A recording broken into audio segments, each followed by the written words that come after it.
امیر جماعت اسلامی حافظ نعیم الرحمان کا کہنا ہے کہ ملک میں 1861 سے چلنے والا فرسودہ نظام تبدیل کرنا ہوگا۔ ٹرمپ نے جمہوریت کے نام پر ظلم کی حکومت قائم کر رکھی ہے۔ لاہور کے مقامی ہوٹل میں الخدمت یوتھ 10 گیدرنگ سربلند کی تقریب سے خطاب میں امیر جماعت اسلامی کا کہنا تھا کہ جس طرح کرسمس پر بھارت میں بد تہذیبی ہوئی، اگر یہی واقعہ پاکستان میں ہوتا تو مغرب میں ہمارے داخلے پر پابندی لگ جاتی۔ تعلیمی اداروں میں نوجوان نسل میں منشیات کا زہر گھولا جا رہا ہے۔ یہ بھی کہا کہ نوجوان مایوس نہ ہوں، آپ ایجادات کریں اور دنیا پر چھا جائیں۔ امیر جماعت اسلامی حافظ نعیم الرحمان کا کہنا ہے کہ ملک میں 1861 سے چلنے والا فرسودہ نظام تبدیل کرنا ہوگا۔ ٹرمپ نے جمہوریت کے نام پر ظلم کی حکومت قائم کر رکھی ہے۔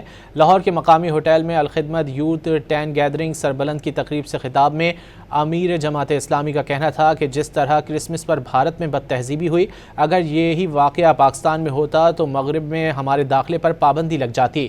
تعلیمی اداروں میں نوجوان نسل میں منشیات کا زہر گھولا جا رہا ہے۔